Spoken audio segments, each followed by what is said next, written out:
Your brain is either wired for consistent trading payouts or constant self-sabotage. If you're stuck in a frustrating cycle of trading well and then blowing everything just before payouts, it's because your brain is wired against you. But the good news is you can rewire it. And in this video, I'm going to show you exactly which neural pathways to rewire and how, step by step. Now, I want you to quickly comment what your biggest trading psychology challenge is right now. I'm going to offer you some help. In the study of neurology, the study of the human brain, there's a principle or a theory called Hebbian Law. And Hebbian Law states that neurons that fire together wire together. And your brain is literally made up of trillions of different neurons and associations that have been wired together because of certain associations you're making in your mind. This started at birth and even before birth, from wirings you received from your parents, but from your first perception up until now, you have certain wirings in your brain because of certain associations. Now,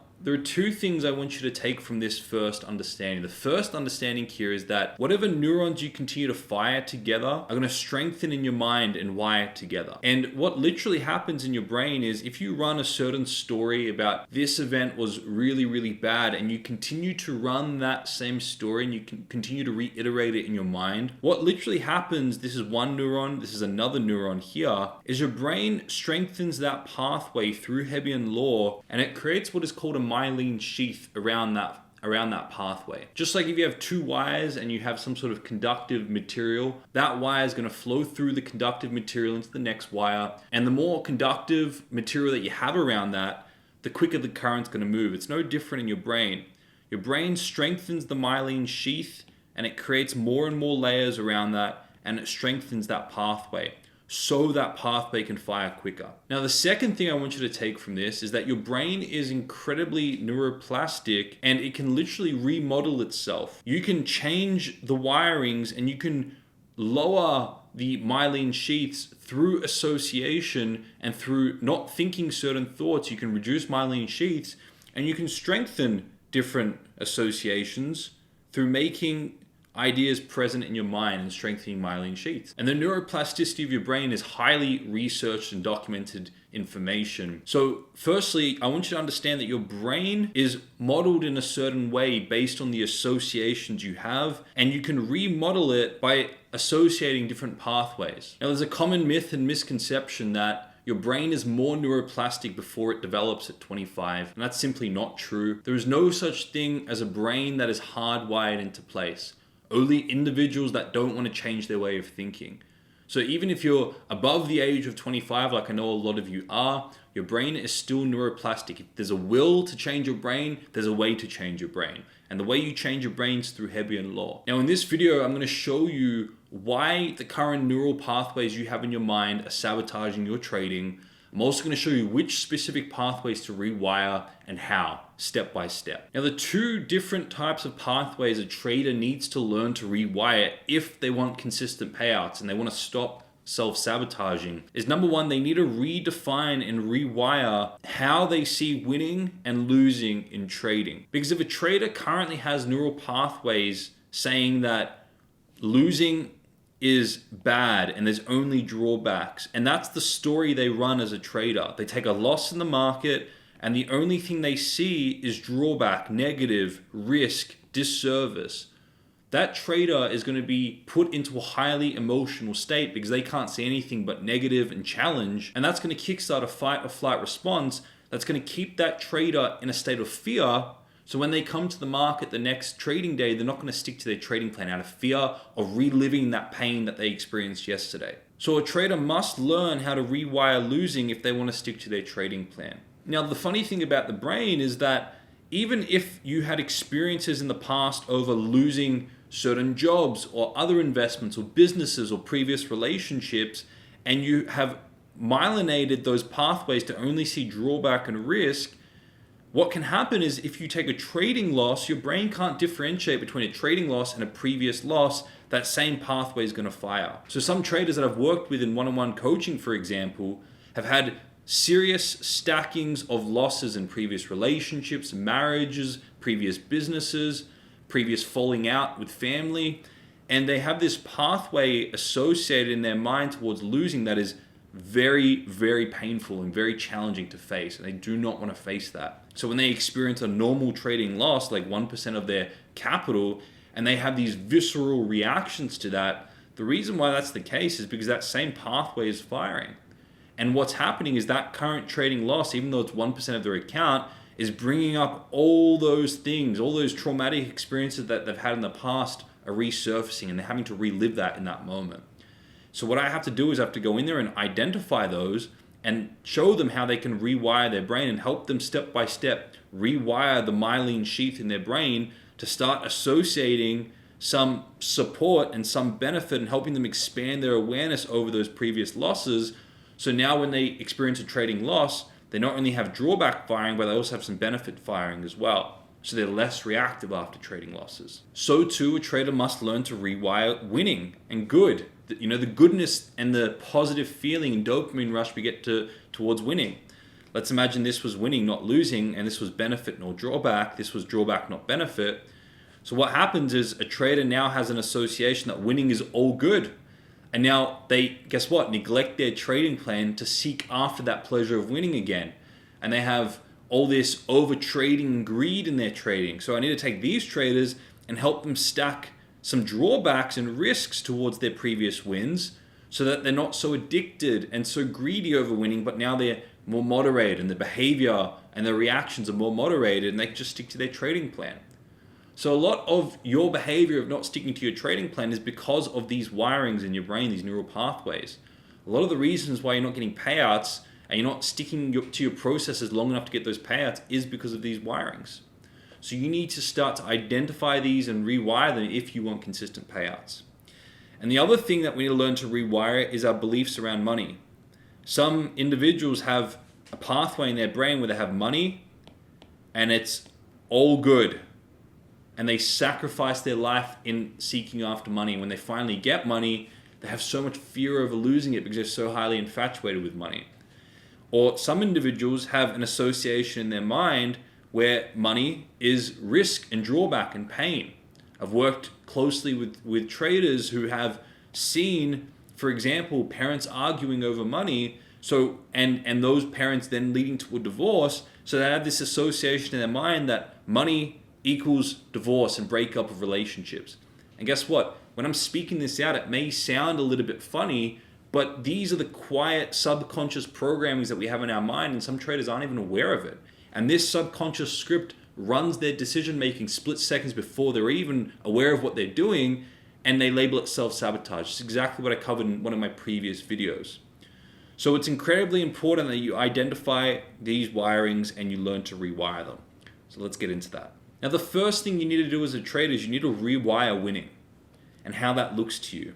And you want to go back throughout your life and identify all these pleasurable experiences over winning that you've had as a trader in all 7 areas of life, in your relationships, in sporting, in schooling, in all those areas, in relationships, in previous businesses, in previous marriages.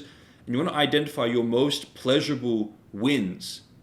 And you want to identify those. And what you'll see is that the neural pathway you're firing in your brain is you have a lot of dopamine, a lot of pleasure, a lot of benefit associated to that. The problem is, if you have that pathway firing, the moment you experience a trading win, you're going to go into this state of pride. You're going to go into this state of self-exaggeration where you build yourself up because you feel really good after those trading wins. And then you're going to start to feel invincible in the market, and you're going to start to force ideas onto the market. You're not going to stick to your trading plan, and you're inevitably going to lose loss after loss after loss after loss. So you're going to go on this boom and bust cycle. So as a trader, you must learn to redefine what winning means to you and not see it as just a pleasurable experience, but see it balanced. Because as a trader, you're going to have a sample space, wins, losses, wins, losses, wins, losses, wins, losses. You have to be able to experience losses to be a consistently profitable trader. You have to be able to manage the pleasure of winning to be a consistently profitable trader. Because if you don't, you're going to deviate from your plan. And you're going to force low quality setups onto the market out of greed, out of self-exaggeration, out of feeling invincible. And you're never going to have consistent profitability, you're never going to have consistent payouts. So the way you learn to redefine winning is what I get some clients to do is go back to their top 3 most pleasurable trading wins.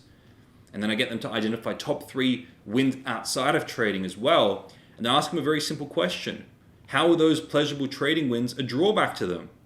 What were the risks associated with that? And I don't want them to make anything up. I don't want them to justify it, but I want them to have a look at what's always been there, what they've been blocking out with a bias in their mind, with confirmation bias. I covered this in one of my previous videos. You can see how I'm developing these videos, the principles and ideas in these videos.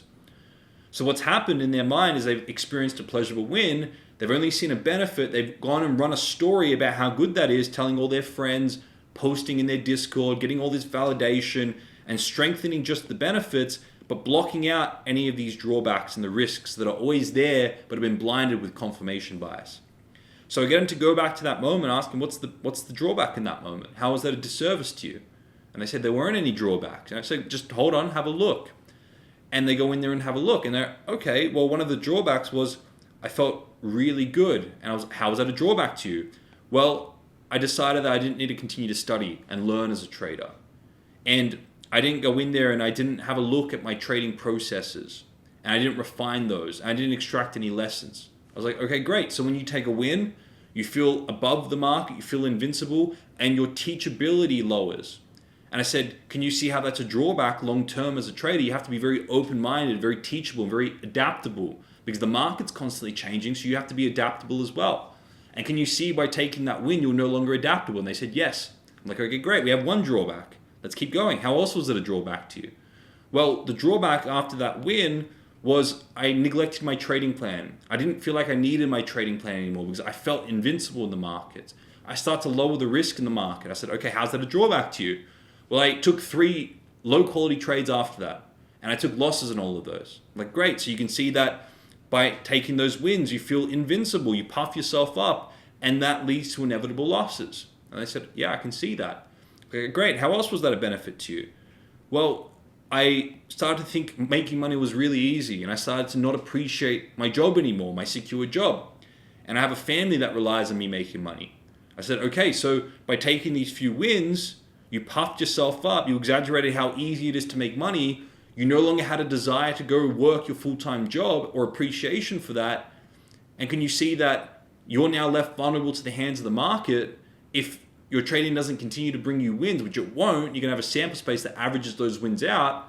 You're now putting your family's livelihood at risk here because now you can't even be bothered going and working in the job that's providing you a stable income. I said, yeah, I can see that. Okay, great. That's another drawback. And I kept going, asked them, how else is it a drawback and a drawback? So I could help them in their mind associate that winning has both benefits and drawbacks. And I want them to keep doing that until the benefits equal the drawbacks.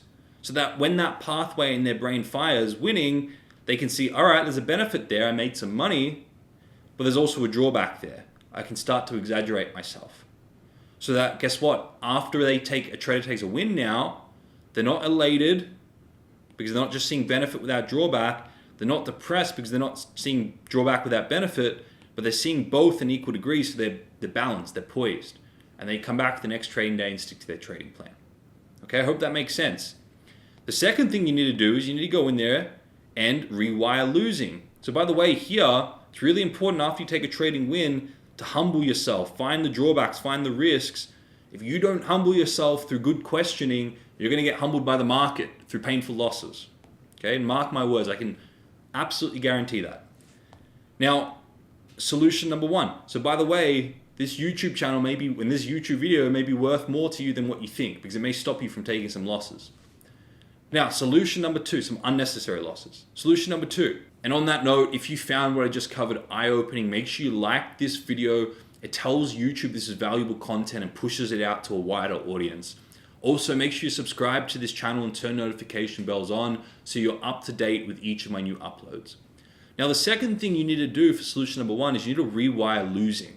Same thing we just covered in reverse. You want to identify your top 3 most painful losses and all your losses in life. I've had so many clients that are bringing subconscious baggage from previous losses in life, and every time they take a trading loss, they're so pained by it, not necessarily because they've lost $1,000 or $2,000 or 1% of their account, but because they have to relive all this pain of the past, these traumatic experiences that have been left unaddressed in the subconscious mind. And same thing, instead of running your story and strengthening how bad these losses were and strengthening this pathway, stop that. Have a look at how some of these losses were of benefit to you, how they made you grow and level up and refine your processes and your systems to more sustainable processes and systems, and how these losses made you more open and teachable, and how they put you on the right track, and how they've helped you throughout your life. Go and have a look at how these losses have benefited you, and stop running this story that all your losses are all bad, because that's not true. That's something you choose to buy into and hold on to. That's a belief system and a story you continue to run.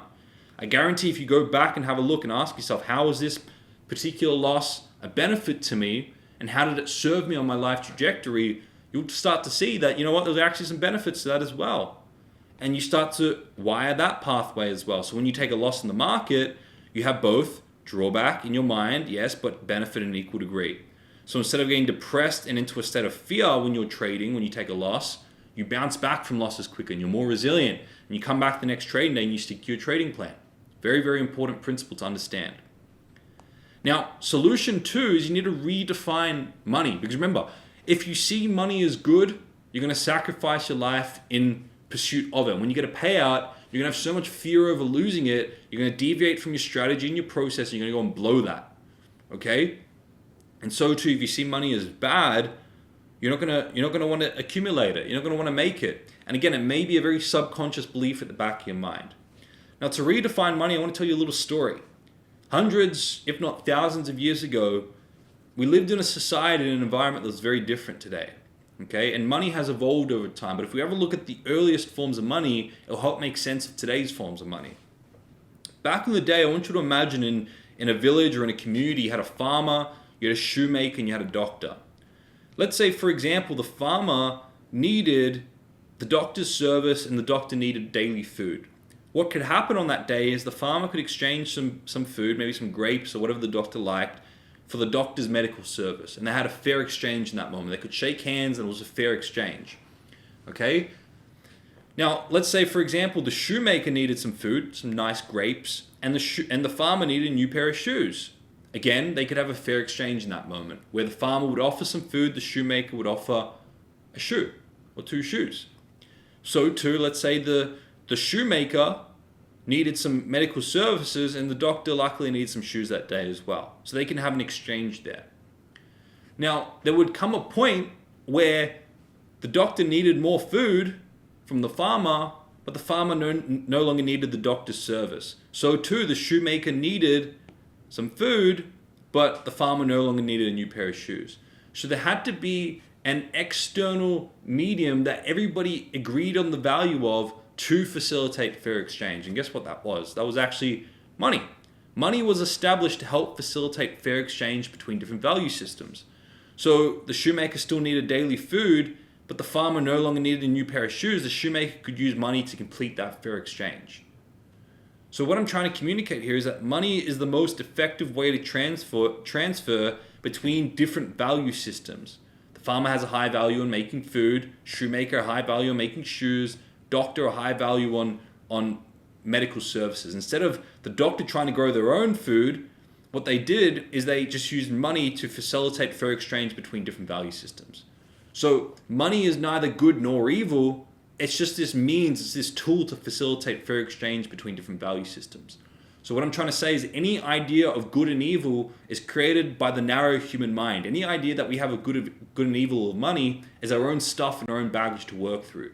Money inherently isn't good nor evil. It's a tool to help facilitate fair exchange. Hopefully I've made that point quite clear, communicate that well. It's very, very important. So what I want you to do is I want you to get a piece of paper and a pen or a Notion document, or even just comment this in the YouTube comments below. And I want you to tell me when I say to you money is, what pops up in your mind? What very quiet subconscious voices pop up in the back of your mind? Because if you have ideas and beliefs that money is good, and I have to sacrifice my life in pursuit of money, that's not going to be a good outcome. You're going to sacrifice your relationships, your health, your family time, those other things that are important in pursuit of money. And when you finally get money, you're going to be so highly infatuated with it that you're going to be fearing the loss of it. You're going to be living a stressed life trying to hoard money, and you're going to squander it because you have an unconscious motive to get rid of that fear and that stress. Now, you could also have this belief in the back of your mind that money is bad. And when I asked my client, he said, well, money ruins relationships. That was the quiet voice at the back of his mind. And I said, does it? Because then what we did was I went in and I said, all right, let's go and have a look at moments in your life where money actually helped relationships.